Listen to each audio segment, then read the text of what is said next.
I want you to stop whatever you're doing right now, because I need to tell you something that still doesn't fully make sense to me, even after I've had 3 years to sit with it. 3 years. And every time I try to explain what I saw in that hall, I still end up sounding like I'm making it up, like I'm exaggerating for effect, like I'm trying to be some kind of storyteller instead of just a guy who used to carry trays for a living and happened to be in the wrong or maybe the right place at the exact right moment. This is not a story about heroes. It's not about war or conquest or humanity proving something to the galaxy. Those stories exist. I've read them. People love them. But this one is different. This one is about a mother who forgot how to feel. About a little girl who was so lonely she didn't even know she was lonely. And about a human waiter, me, who did something unbelievably stupid in front of the most powerful being in the known universe. And somehow it worked. So let me take you back. Let me take you back to the Sovereignty Summit, to the grand atrium of Station Verath 9, to the night the Empress of the Velkari Dominion watched me dance with her daughter in the middle of a diplomatic banquet that was already barely holding together. Let me take you back to the moment her cold heart finally cracked open. Milky Way Part 1, the station at the edge of everything. Set up the world the weight the machine. Station Verath 9 wasn't built for humans. I mean that literally. The corridors were designed for beings with 8-foot wingspans or legs that bent backward at the knee. The gravity plating on the east wing ran at 1.4 standard, which meant your feet felt like they had rocks tied to them at all times. The air recyclers processed a blend of nitrogen, trace argon, and something called Velith gas that the Velkari needed for their respiratory systems, and that gave humans a mild, constant headache if you breathed it for more than 4 hours without a filter patch. I worked a double shift without a filter patch on my very first day, 12 hours. By the end, I couldn't read my own handwriting. But I'm getting ahead of myself. The station was enormous. Not just big the way space stations in human films are big, hangar bays and catwalks and dramatic lighting. No, this thing was a city, more than a city. It had been orbiting the gas giant Verath for 600 years, built in layers, each layer added by a different civilization over the centuries like geological strata. You could walk through one corridor and be in something that looked like carved obsidian, all smooth and alien and elegant. Turn a corner and suddenly you were in a prefab human annex, fluorescent lighting, vending machines, a bulletin board with someone's handwritten note about a missing coffee mug. Humanity joined the station 8 years before all this. We were the new additions to the Interstellar Sovereignty Council, the ISC, or just the council to everyone who worked there. Humanity's ambassador was a woman named Dr. Priya Osimensa, who had the posture of someone who had been told no 10,000 times and had decided long ago to stop listening. She was the reason humans even had a presence on Verath 9 at all. But she wasn't why I was there. I was there because the celestial atrium, the grand banquet hall on level 7, the good level, the level with breathable air at 1.0, standard gravity and actual windows overlooking the nebula-needed service staff for the Sovereignty Summit. And the catering contract had gone to a human company, Meridian Hospitality Group, which employed me. My name is Darren Chukwu. I was 26 years old. I had a hospitality management degree from the University of Lagos, 14 months of experience at a 5-star hotel in Abuja, and exactly 0 experience with extraterrestrial diplomatic protocol. They hired 22 of us from Meridian. Most of the others had done off-world gigs before shuttle lounge service. One woman had done an entire season on a Korathi cruise liner. Me, I'd applied on a dare from my cousin Emeka, who said there was no way they'd pick me, and then they picked me. And I was on a transport ship to Verath 9 before I'd fully processed that I'd said yes. Our orientation lasted 3 days. We learned the hierarchy, the protocols, which species preferred which service approach. The Velkari, for instance, did not want you to make direct eye contact when you offered them something to drink.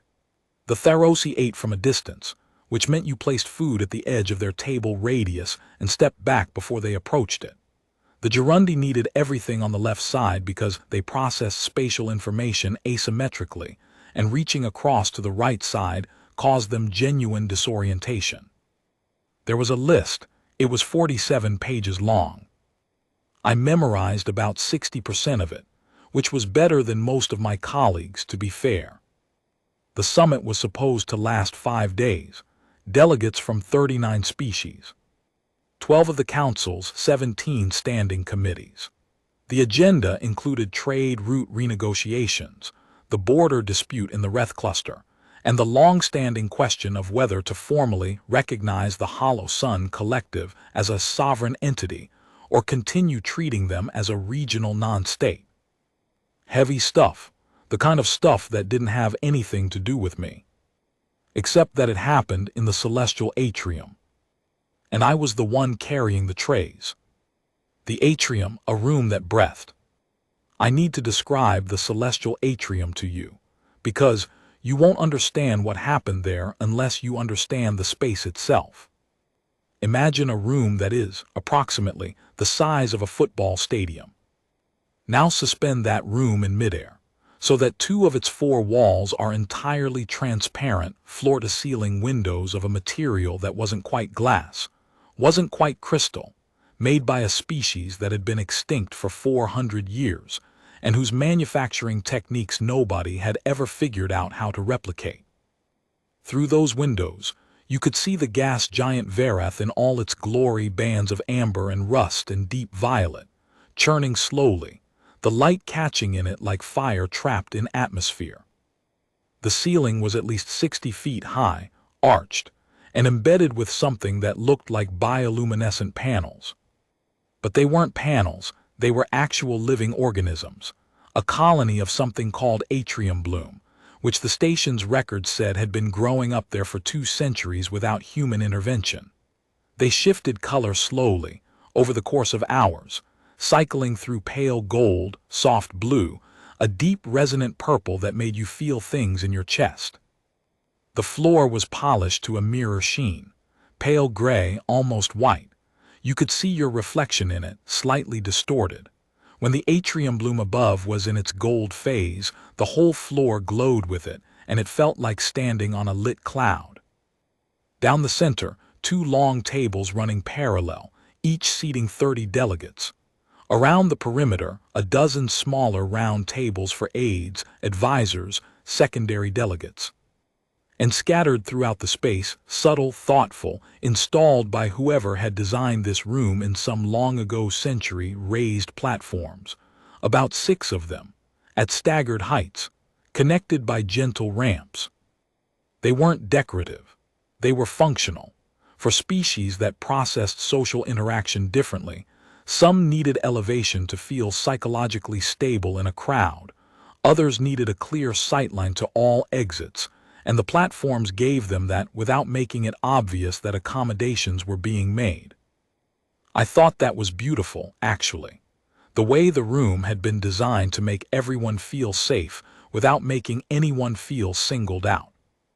I thought about it on my first walkthrough, during setup, the morning of the summit's first day. I didn't think about it again until the 3rd night, when a small Velkari child climbed up onto the highest platform and sat there alone, looking out at the nebula. But I'm getting ahead of myself again. Day 1 and 2, everything by the numbers. The first 2 days of the summit were, for me, mostly a blur of trays and standing. You don't realize how much physical endurance diplomatic service requires until you're doing it. You stand. For hours. You hold a position at the edge of a table, ready to respond, trained not to hover but never to be more than 15 steps away from any delegate who might need something. You move smoothly. You don't create noise. On Vereth 9, in the celestial atrium specifically, our footwear had sound-dampening soles, thin, almost slipper-like, which made the polished floor feel more precarious than it was. The delegates arrived in their respective ways. The Tharosi delegation came in a cluster, moving the way Tharosi do, with that strange, synchronized rhythm, like they shared a nervous system. The Gerundi sent an advance team that spent 40 minutes inspecting the arrangement of their table before allowing their principal delegate to be seated. And the Velkari. The Velkari arrived last. They always arrived last. It was protocol, theirs, not the council's. Their precedence in the sovereignty structure was such that they arrived after everyone else was settled, which meant the room was already full, already loud in its quiet diplomatic way, by the time the great doors at the far end of the atrium slid open. There were 12 of them in the delegation.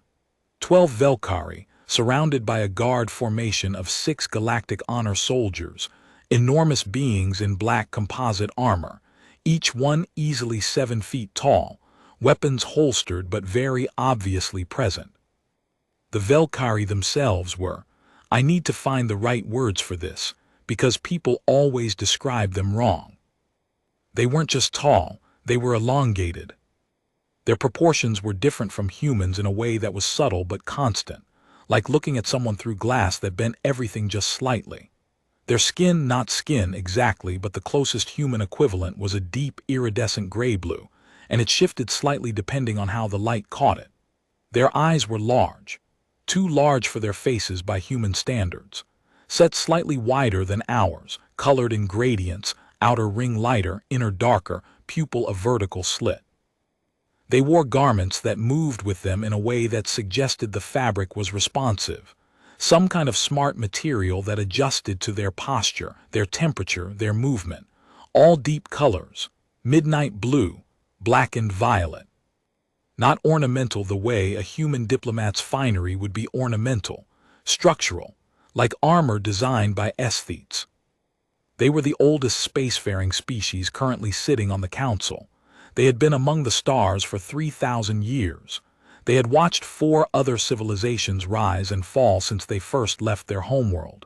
They regarded humans politely, usually the way you might regard a very promising child. Interesting, showing potential, not yet serious. The Empress was last to enter. Empress Velshari Onkareth. I'd seen images, briefing files, we all had. It was part of the orientation, know the principal delegates, know their titles, know their preferences. But images had not prepared me for the actual presence of her. She was taller than the others. Not by much, but enough that your eye found her immediately. Her garment was black, true black, not the deep colors the others wore, but actual light-absorbing black, so that she seemed to carry a shadow with her into the room. Around her collarbones and the ridges of her shoulders, something caught the light. Bioluminescent threads woven into the fabric, very dim, very controlled, like a galaxy printed across darkness. Her face was still. That's the thing I remember most from that first entrance. Not her height, not the way the room seemed to acknowledge her, not even the way the honor guard adjusted their positions the moment she crossed the threshold. Her face was still, not blank, not expressionless, still, the way deep water is still. You couldn't tell if there was nothing beneath, or if the depth was simply too great for the surface to show it. She walked to her seat at the head of the primary table. She sat. She did not look around the room the way a human dignitary might. She did not survey her surroundings. She simply arrived and settled and waited. Behind her, slightly to the right, another figure had entered that I hadn't fully registered in the moment. Small, Velkari obviously, but small, too small for an adult. The same blue-gray skin, the same large eyes, but with a softness to the features that spoke of youth. She was dressed simply compared to the others, a single-color deep teal garment, no bioluminescent threading, no structural complexity. She was a child. 12, maybe 14 years by her species reckoning. Our orientation materials had said Velkari maturation ran differently than human, so equivalent developmental ages were approximate. But there was something in the way she held herself. A smallness that wasn't just physical. A quality of being someone who had learned to take up as little space as possible. She sat at a secondary table, behind and to the right of the Empress. No aides sat with her, no companions. The honor guard stood at intervals around the perimeter of the room, not at her table specifically, but not near it either. She sat alone. And I noticed that on day one, with the kind of passing professional attention a service person gives to a table arrangement, noted it, filed it away, moved on. The summit proceeded.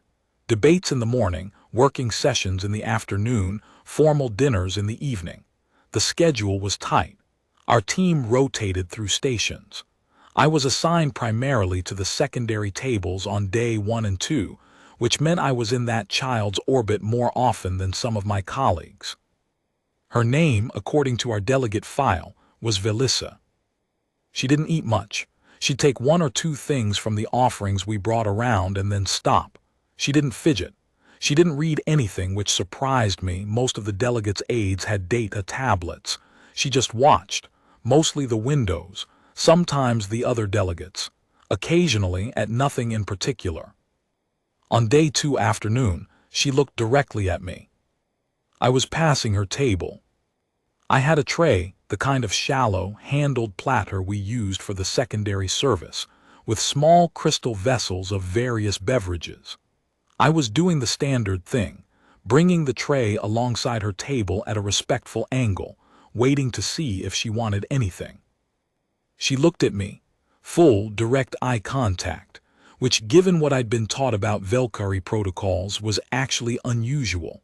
Their eye contact was different culturally. Direct eye contact from a Velkari to a service person was not common. I didn't look away. I held the gaze, not confrontationally, just meeting her where she was. She looked at the tray, looked back at me. And then, very quietly, in the Velkari common accent that all their delegation used when speaking Galactic Standard, she said, "Which one is the warm one?" I almost dropped the tray. Not because the question was strange. It was a completely normal question, but because it was the first time any member of the Velkari delegation had spoken directly to me across 2 full days of service. The Empress communicated through her primary aide. The other adults either indicated preferences without words or used the request terminals built into each table setting. This child just asked me a question. "Third from the left," I said. "It's Thalith bark brew, very mild, slightly sweet." She reached out and took it. "Thank you," she said. I moved on. I didn't make a big deal of it. But I thought about her for the rest of the evening. Waxing Crescent Moon Part 2, the 3rd night. Build tension, something shifts. The 3rd day of the summit was when the border dispute negotiations started going badly. I wasn't in the meeting room when it happened, obviously, but you could feel it in the atrium that evening. The way the Velkari delegates moved differently.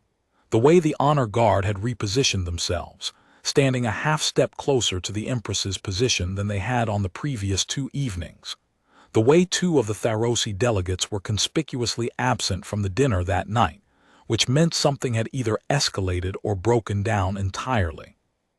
Dr. Osai Mensa, our ambassador, was moving through the room during the early part of the evening with the expression of someone who had been solving impossible equations in her head for 6 hours and wasn't done yet. I saw her pause briefly near the Velkari table, exchange about 8 seconds of quiet words with the Empress's primary aide, and then move on without any visible reaction. Her poker face was extraordinary. The Empress herself was present as she had been each evening. Same stillness, same composed gravity.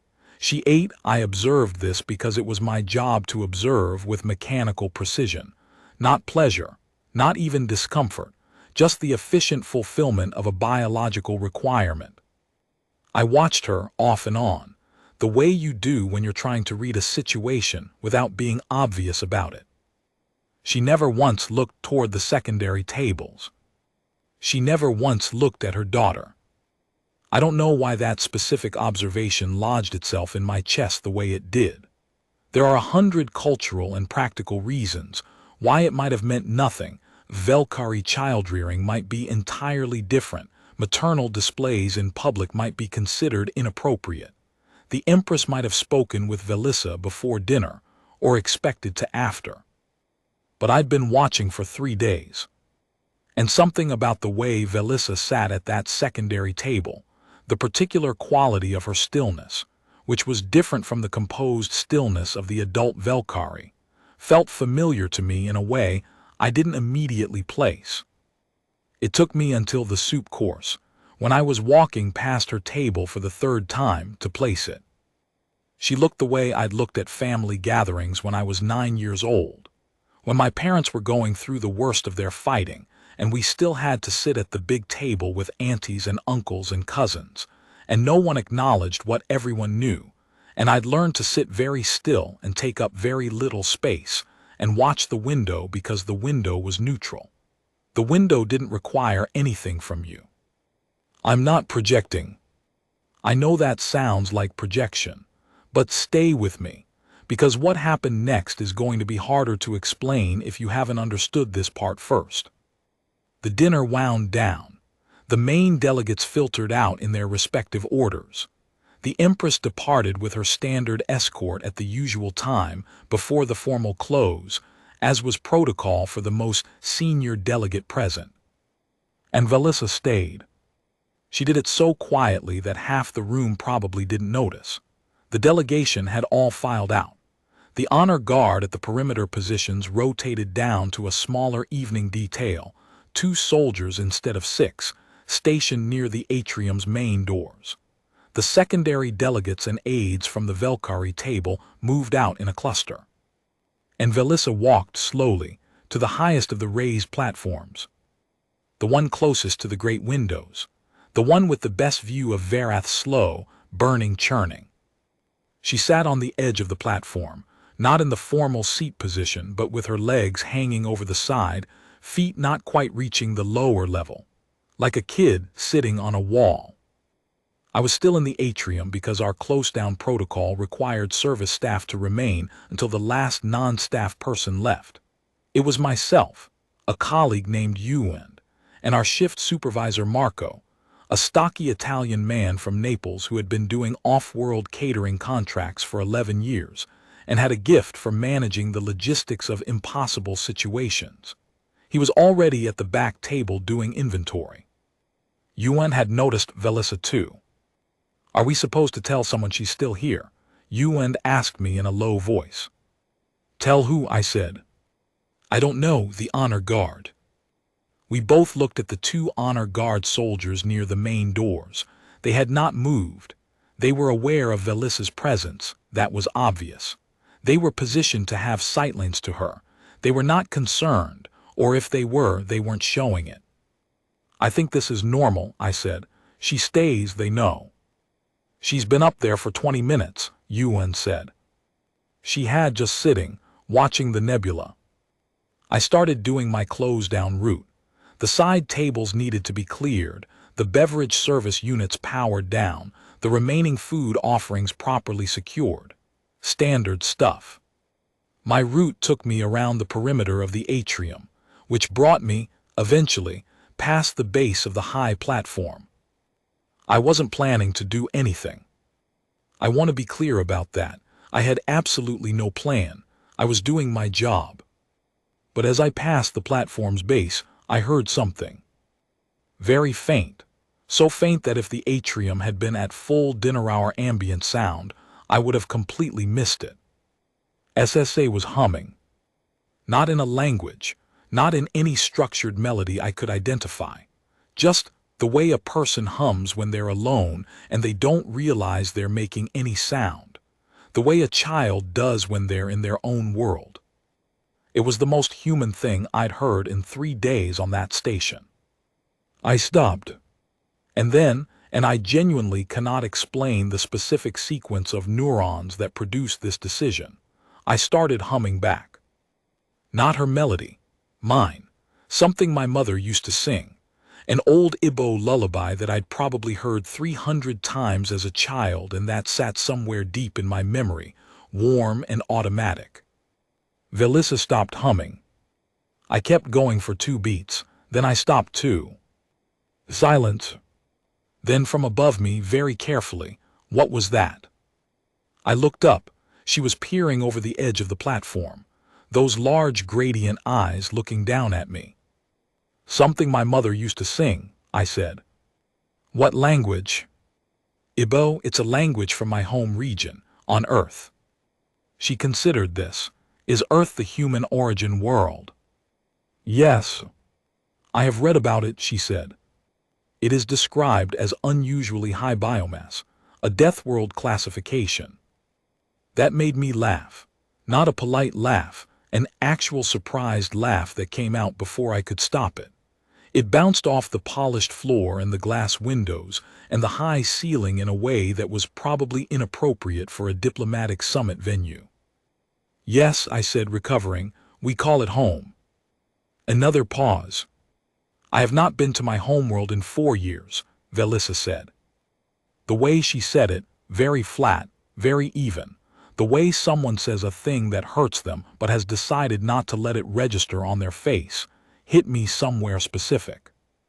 That's a long time, I said. The summit circuit does not allow for homeworld visits, she said. My mother says it is important to be present at council proceedings. To understand the work. Do you understand the work? A long pause. No, she said finally, but I am present. I looked at her for a moment. She was still peering over the platform edge, propped on her forearms. She looked very young. Can I come up? I asked. She blinked. The gradient of her eyes shifted slightly. I'd started to notice that in the Velkari, the color of their iris gradient responded to emotional state, the way human cheeks flush. It wasn't dramatic, but it was there. You are service staff, she said. Yes, I agreed. Service staff do not typically use the platforms. Probably not, I said. Is that a no? She stared at me for another moment. It is not a no, she said. So I walked up the ramp. On the platform. The highest platform on the atrium's north side was about 2 feet above the main floor, not dramatic, but enough that the perspective shifted slightly when you stood on it. The view through the windows was, from up here, marginally better. More of Verath was visible. The light from the planet's upper atmosphere caught differently through the glass. I stood next to Velissa, not close, not at her immediate shoulder, but near the edge of the platform on her right side, and looked out at the gas giant. We stood there without speaking for a while. That felt okay. Then she said, "What is it that you do specifically in your work?" "I carry things," I said, "food, drinks. I make sure people have what they need." "You are a waiter," she said. She used the English word, which surprised me. Then I remembered the orientation briefing had mentioned that the Velkari leadership had extensive language archives, and the younger generation was often briefed extensively on human culture. "Yeah," I said, "a waiter." "The concept is interesting to me," she said. "The idea that it is a formal profession, attending to the needs of others." "Every civilization has some version of it," I said. "Yes, but it is valued differently in different cultures," she considered. In Velkari society, attending to the needs of others is considered a deeply honorable thing, but it is done within family and community structures, not as a formalized employment. "Does your mom have people who attend to her needs?" "She has staff," Velissa said. "But they are political appointees, functionaries. It is different." "Does she," I hesitated, started over, "who takes care of you on the summit circuit when you travel?" Velissa looked at the gas giant. Her eyes did the color shift thing again. "I have an assigned attendant," she said. "She is very efficient." The way she said efficient told me everything. "Efficiency isn't the same as company," I said. "No," she said very quietly, "it is not." We stood there for another moment. "Can I show you something?" I said. She looked at me, uncertain but curious. I could see the curiosity under the uncertainty. "What thing?" "A dance," I said. She stared at me, A human dance. A very simple one, I said. My grandmother taught me. It's called highlife. It's from back home. From Nigeria. I do not know the protocol for. It's not a protocol thing, I said. It's just something people do, for fun, or when they need to feel like themselves again. She looked at me for a long time, those eyes evaluating. I would observe, she said carefully. I am not certain I would participate. That's fair, I said. And I started dancing. Collision Part 3, the dance. Climax, the moment that changed everything. I want to be honest with you about what the dance looked like. It was not impressive. I am not a trained dancer. I know enough highlife to get through a family gathering without embarrassing myself, but that is the entire ceiling of my dance ability. It's a rolling, rhythmic movement, hips, shoulders, a particular step and sway that my grandmother demonstrated for me in her kitchen in Enugu when I was 7 years old while something was cooking on the stove, and the radio was playing something scratchy and wonderful. I did it in the celestial atrium of Station Vereth 9, on the highest of the raised platforms, with no music, with my sound-dampened hospitality shoes on the polished floor, and with my tray tucked under one arm because I hadn't put it down anywhere. I hummed the music as I went, the same lullaby I'd hummed earlier but faster, the version my grandmother used when she was in a good mood, when she was dancing herself. It lasted about 30 seconds. Velissa watched me with an expression that I can only describe as thorough. When I stopped, she said, "That was irregular." It was, I agreed. The hip movement is counterintuitive to Velkari movement principles. Yeah, we humans have a lot of hip in our dances. Why? I honestly don't know, I said. That's just how it came out over a few thousand years of people dancing. She looked at the floor, back at me. Something was shifting in her. I could see it the way her posture had changed very subtly. She was a little less careful, a little less contained.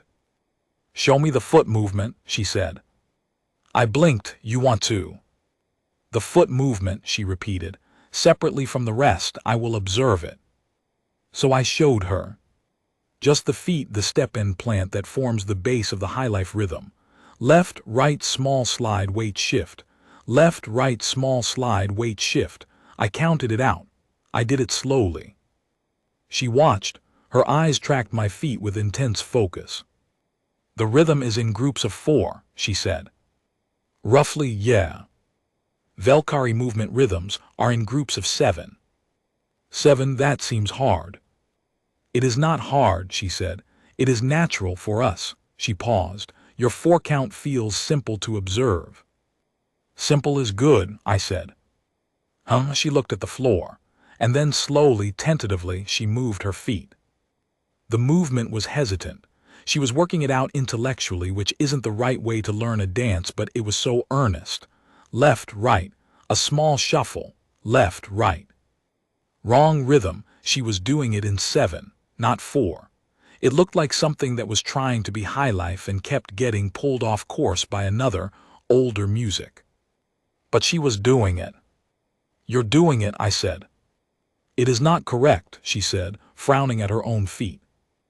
"Nobody does it correct the first time," I said. "Try again." She tried again, a little closer. Left, right, the small slide, not quite the weight shift, but closer. "You're missing the hip," I said. "I am deliberately omitting the hip," she said. "One thing at a time." I laughed again, couldn't help it. And she looked up at me, surprised by my laugh, I think, but then something happened in her face, the edge of her mouth. I don't know if Velkari mouths work the same way as human mouths in terms of what those small muscle movements mean, but it looked to me, in that moment, like the beginning of a smile. I extended my hand, not grabbing, not insisting, just offering, palm up, the way you offer a hand to someone on a dance floor when the question is, "Do you want to try this together?" She looked at my hand, she looked at me. And she took it. We danced on the platform. It was terrible, and it was wonderful. She was too precise, and I was too imprecise, and neither of us had the right footwear, and I was humming a lullaby, and she kept trying to impose a 7 count on a 4 count rhythm. And at one point she stepped on my foot hard and apologized in Velkari, which I didn't understand, and I told her it was fine in English, which she probably didn't fully understand either. But we were dancing. I didn't notice the room had changed. I didn't notice because my back was to the atrium's main doors. Yuen noticed. She told me later. She said she saw the main doors open and she immediately started trying to signal me, but I was facing the other direction and Velissa had her eyes mostly down, watching her own feet with enormous concentration. Yuen said she froze. She said every service staff instinct she had told her to intervene, to do something, to create a polite interruption. But she said she looked at the face of the person who had just entered the atrium and she couldn't move. Because it was the Empress. Empress Velshari Onkareth had returned to the celestial atrium. She was alone, no aide, no escort, just 2 honor guard soldiers who had flanked the door and who stopped the moment they entered, stationing themselves at the threshold. She had come back for something, her data tablet, an item she'd left behind, a quiet moment before the next day's proceedings. Nobody ever found out exactly why she came back. What she found when she entered was her daughter, her lonely, circuit-trailing, watching the window daughter, dancing on the highest platform with a human waiter. Yuen said the Empress stopped completely still. Yuen said she couldn't read the expression, said it was beyond anything human emotional recognition could reliably interpret. She just stood there, watching. I kept dancing because I didn't know. Velissa kept dancing because she had her eyes down watching her feet. And then she got the 4 count right. For the first time. She found it, that small, rolling weight shift on the back beat, and it locked in, and she felt it, and she looked up at me with an expression that I can only describe as pure, unguarded delight. "That is it," she said. "I found it." "You found it," I confirmed.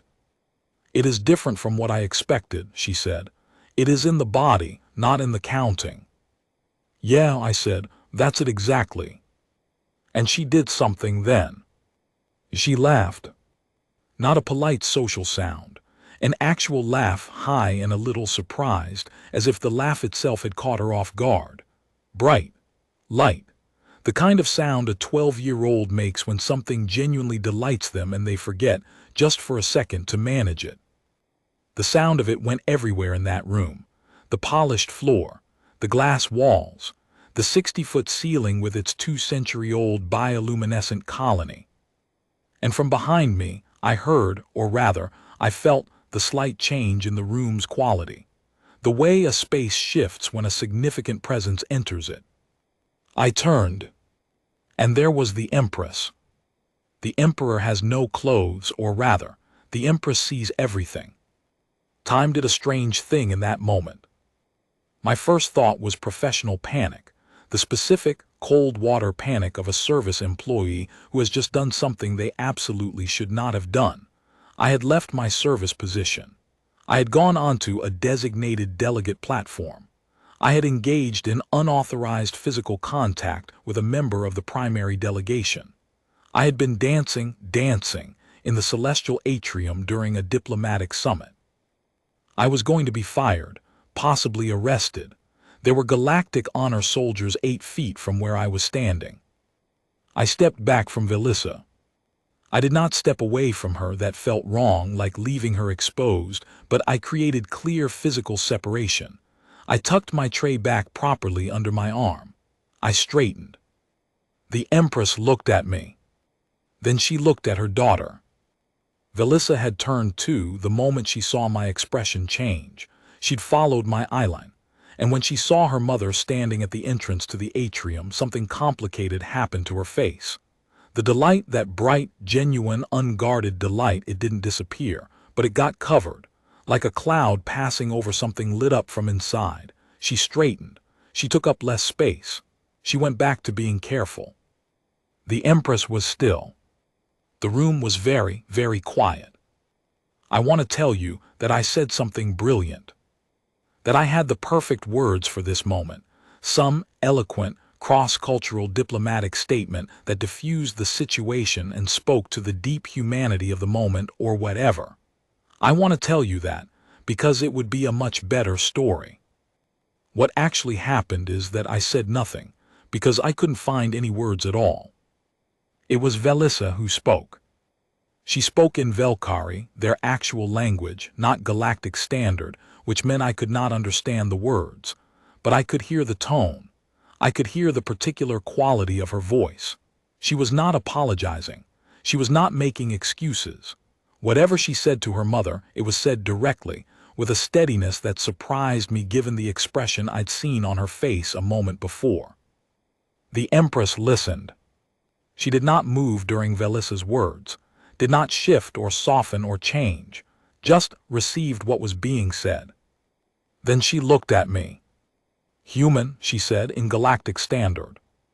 Empress, I said. It was the only word that came to me. What is your name? Darren Chukwu, I said. I'm with Meridian Hospitality. I'm one of the service staff for the summit. I know what you are, she said. It wasn't unkind, it was just precise. What is your homeworld region? I blinked. Nigeria, West Africa. She absorbed this. And this movement you were performing, it is of cultural origin. Yes, Empress, it's called highlife, a traditional dance form. She looked at her daughter. Velissa had gone very still. She was watching her mother with an expression I couldn't quite read. Hope was in there somewhere, but so was bracing, the kind of bracing that comes from having hoped and then having that hope not met, so many times that the hope and the armor have learned to coexist. The Empress crossed the floor. She moved the way Velkari always moved, smooth, unhurried, without any wasted motion. She crossed from the entrance to the base of the high platform. She came up the ramp. Both honor guard soldiers at the door had taken one step forward, then stopped. This was not a security situation. They processed this and returned to neutral. The Empress stood on the platform. Close now. Close enough that I was aware of the height difference. She was at least 8 inches taller than me, and of the presence of her. The way she occupied space. The intelligent, contained gravity of her. She looked at me for a moment. Then she looked at her daughter. She said something in Velkari, a short phrase, maybe 7 words. SSA looked at her mother for a long, searching moment. Then she said something back, also short. The Empress looked down at the polished floor. The atrium bloom above us had cycled in the last hour to its deep violet phase. Everything in the room was tinted with it, the floor, the windows, the light from Verath outside. The Empress, in her light-absorbing black garment with its dim, bioluminescent threading, looked like a fragment of space that had taken a form. And then she said in Galactic Standard, so I would understand, show me. I stared, Empress. The movement, she said, you showed my daughter, show me. I looked at Yuend. Yuend looked at me. I could not see Marco from where I was standing, but I was fairly sure that somewhere across the atrium, Marco was having a cardiac event. I looked at the Empress. Your Majesty. Show me, she said again. So I showed her. What the Empress did. The Empress of the Velkari Dominion, ruler of a star empire 3,000 years old, commander of the 4th largest military force in the known galaxy, the woman that 12-member species of the Interstellar Sovereignty Council genuinely feared on some level, stood on a raised platform in the celestial atrium of Station Verath 9, and watched a 26-year-old Nigerian waiter from Abuja demonstrate a basic highlife step pattern. I went through it slowly. Feet first the way I'd shown Velissa, left, right, the small slide, the weight shift. Then I added the arms the way they move with you, not choreographed, just responsive to the rhythm. Then the shoulders. Then I put it all together and did it at the natural tempo, humming as I went. When I stopped, there was a silence. The Empress looked at the floor. She looked at Velissa. Velissa, and I will never forget this, not for as long as I live, did the step. Right there, without any prompting. She just started doing it. Left, right, the small slide, and this time the weight shift was right. It was properly right. The 4 count was in her body and not just in her head, and she did it with a kind of quiet confidence that hadn't been there 20 minutes ago. The Empress watched her daughter move. I have tried, many times since, to describe what happened to the Empress's face in that moment. It happened slowly. The way ice doesn't crack all at once but begins, first, with the smallest of fracture lines, hairline, almost invisible, that spread gradually from a single point of pressure until the whole surface is different. That was what I saw. Something fractured, something in the perfectly contained, perfectly calibrated stillness of her. Her daughter was dancing. Her daughter, who watched windows and sat alone at secondary tables and answered questions in the flat, even tone of someone who has learned to keep the hurt from showing, was dancing. On a platform, in the atrium, in the deep violet light of bioluminescent organisms that had been growing in the ceiling for 200 years. Dancing with a rolling 4-count rhythm that she'd learned from a human waiter in 20 minutes. And she was smiling. That unguarded, surprised, bright smile. The Empress looked at Velissa. And the fracture spread. There was no dramatic collapse. No tears. I don't know if the Velkari cry in the way humans do, and this was not the moment to find out. It was smaller than that. It was in the set of her mouth, and in the way she breathed, and in the slight shift of her posture, barely perceptible, from composed controlled to something softer. The way a person drops their shoulders when they've been holding them up for hours longer than they needed to. She reached out. Slowly, deliberately, with the careful precision that characterizes everything the Velkari do. And she touched her daughter's shoulder. Not grabbed, not pulled her close, just rested her hand there. This long, blue-gray hand, with its extra joint and its subtle bioluminescent skin trace, resting on her daughter's shoulder. Velissa stopped dancing. She looked at her mother's hand on her shoulder. She looked up at her mother's face. And then Velissa did something that I think surprised both of them. She leaned in. She leaned her forehead against her mother's arm. The Empress was tall enough that it was her arm at Velissa's head height, and she just stayed there. This small, careful, lonely child, leaning against her mother in the violet-lit celestial atrium. The Empress stood very still for a moment. Then her arm moved. It wrapped slowly like she was remembering how around her daughter's shoulders, an embrace, not a demonstration of an embrace, an actual one. The kind that is uncertain of itself, that has forgotten its own geometry, but is doing it anyway because something has overridden the forgetting. I took a very careful step backward. Then another. Then I walked, as quietly as my sound-dampened shoes would carry me, down the platform ramp and across the atrium floor to where Yuan was standing. Yuan grabbed my arm. "What did you just do?" she whispered. "I honestly have no idea," I whispered back.